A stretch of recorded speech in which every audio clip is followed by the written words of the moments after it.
Bonjour à toutes et à tous. N'hésitez pas à aller voir sur YouTube les nouvelles vidéos. Alors là, je vais parler des disparitions. Cette jeune fille de 15 ans qui a disparu. Ses parents qui sont malheureux de cette disparition. Je vous ai déjà dit, et plusieurs fois, à plusieurs reprises, qu'il y aura beaucoup de disparitions de jeunes. Je me remémore vous avoir dit de faire attention à vos enfants, de faire bien attention, de bien les surveiller, de ne pas les laisser seuls.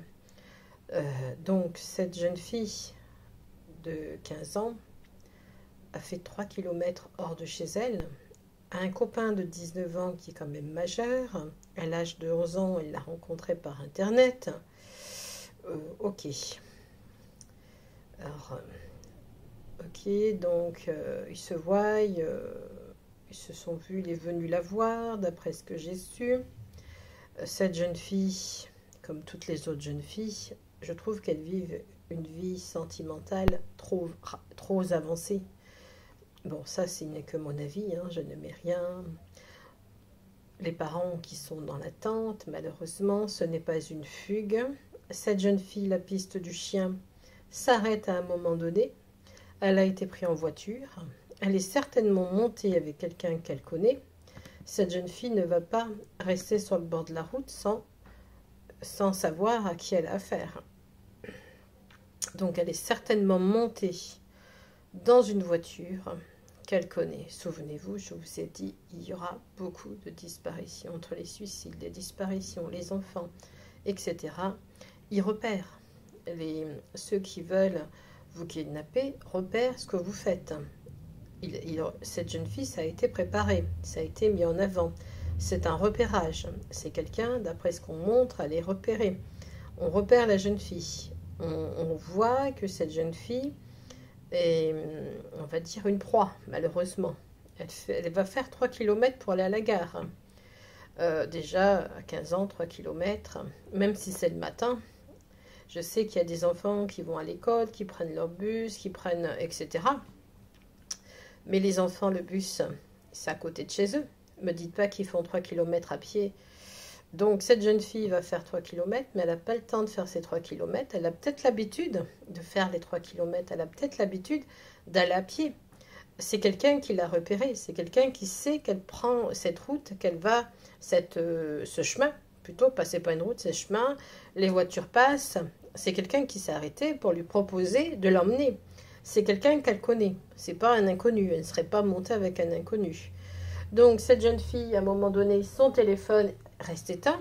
Donc, soit, malheureusement, moi, tout ce que je vois, c'est que quelqu'un la prend et l'amène ailleurs. Il l'emmène où? Toujours est-il qu'on ne sait pas.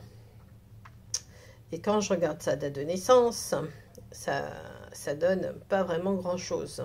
Cette jeune fille, elle a été kidnappée. Si elle n'est pas partie d'elle-même, si elle n'est pas en désaccord avec ses parents, si tout va bien dans sa famille, elle ne va pas partir du jour au lendemain comme ça. Elle aurait pris un sac, elle aurait pris des affaires. Donc, elle part en week-end. Elle part en week-end voir son copain. Il a une voiture, je comprends pas pourquoi il n'est pas venu la chercher ou pourquoi il a une voiture, sachant que, ou pourquoi il ne lui a pas fait prendre un Uber, pourquoi il ne lui a pas commandé un taxi qui l'emmène jusqu'à la gare. On peut également se faire... Il y a plein de choses qui me viennent comme ça. C'est pourquoi est-ce qu'on la laisse partir à pied? Elle a l'habitude de marcher, l'habitude de prendre ce chemin. Ça, c'est ce qu'on me montre. Elle a l'habitude. La personne l'a repéré. Ça peut être quelqu'un, en tout cas, on ne sait pas. Et l'affaire va vite, ne sera pas, on va dire, résolue, malheureusement, pour la famille, malheureusement. Comme beaucoup de choses qui ne sont jamais résolues. Je tiens à vous dire que cette affaire est très étrange dans son genre, comme beaucoup. Cette jeune fille s'en va. Elle vit une vie d'adulte, quelque part. Alors, je suis tombée sur une vidéo où on parle d'elle comme si elle travaillait, comme si elle avait 20 ans. Je m'excuse, mais une jeune fille de 15 ans n'a pas le droit de travailler dans un...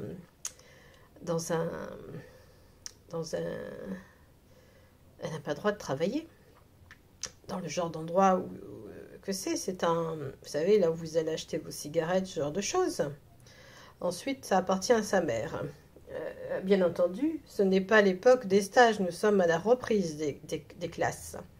À cette époque-là, il n'y a pas de stage. On ne fait pas de stage à cette époque-là. Beaucoup disent, ah, c'est peut-être un stage. Non, ça ne peut pas être un stage. Donc, cette jeune fille travaille, bizarrement. Elle travaille, elle vient. La personne qui n'est pas en pleurs, la personne qui parle avec un sourire, naturellement. Bon, peut-être qu'elle est stressée aussi, cette personne, elle a peut-être un stress. Hein. Elle n'est peut-être pas bien de savoir qu'elle a disparu.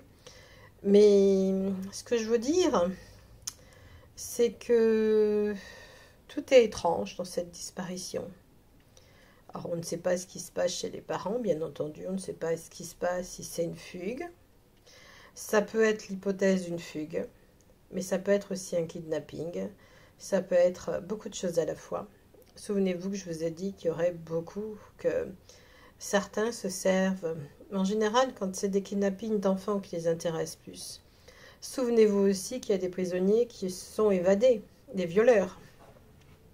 Alors, allez savoir si elle n'a pas rencontré la route de quelqu'un qui, on va dire, est trouble. En tout cas, cette histoire reste trouble. Tout ce qu'on monte, c'est le chemin, c'est la voiture. Et comme le chien s'arrête aussi à un moment donné, pareil, il s'arrête, il sait pas, la piste s'arrête. Donc, elle est montée dans une voiture. Donc, si elle est montée, soit elle connaissait bien la personne. Est-ce qu'elle monterait dans une voiture d'un inconnu? Allez savoir, peut-être aussi, pour aller plus vite. Elle lui demande de l'emmener à la gare. Et puis, sur ce chemin, il n'y a pas de caméra. À la gare, il n'y a aucune reconnaissance. Il n'y a pas de vidéo de cette jeune fille. Elle n'est jamais arrivée à la gare pour aller à Strasbourg. Donc voilà, c'est assez étrange. Et on n'en saura certainement pas tellement. Si elle a disparu, si elle a fugué, je souhaite que ce soit plutôt une fugue qu'une mort ou un kidnapping, etc. Mais malheureusement, de nos jours, on est obligé, avec les jeunes, de faire très attention. Aujourd'hui, avec tout ce qui se passe, nous avons des migrants qui nous arrivent de partout. Et quand je dis des migrants, des invasions. Donc, allez savoir, est-ce que c'est un blanc, est-ce que c'est un migrant, est-ce que c'est ci? On ne sait plus. Les gens pètent la durite facilement en plus. Hein. Ils voient une jeune fille, ils se disent, bon, il n'y a personne. C'est certainement une route qui n'est pas trop fréquentée en plus. Voilà, je vous souhaite une belle journée lumineuse. Surveillez bien vos enfants, faites bien attention à vos enfants. Dites-leur également, avertissez-les des dangers. Ça, c'est important. De ne pas suivre, de ne pas rester seul, d'être toujours en groupe, de ne pas faire attention à qui ils fréquentent. Puis, Internet pour les jeunes, franchement, à cet âge-là, ils n'ont pas besoin. Vous pouvez bloquer certaines choses sur Internet. Je ne conseille pas. Donner un téléphone à des enfants, c'est vraiment pas une bonne idée. Moi, ce que je dis. Après, s'ils ont besoin qu'on les appelle s'ils ont besoin d'un téléphone, vous leur donnez un simple téléphone comme avant il y avait. Ils n'ont pas besoin d'avoir Internet à cet âge-là.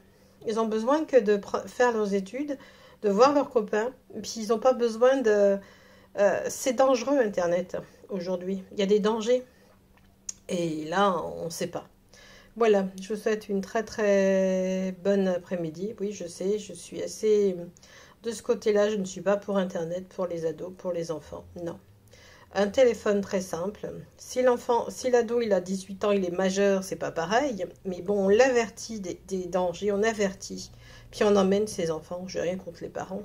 Mais on fait le nécessaire soi-même. On ne quitte pas ses enfants. Bon, après, chacun, peut-être le travail, il y a peut-être ci, il y a peut-être ça. On fait confiance. Mais c'est pas on fait confiance à l'ado, à l'enfant. Mais vous savez, il y a des dangers. Il y a des gens dangereux. De partout, c'est ça qu'il faut penser. On se dit, ça ne peut pas m'arriver. Malheureusement, ça arrive dans beaucoup de familles. Voilà, je vous dis à bientôt. Passez une belle journée. Au revoir.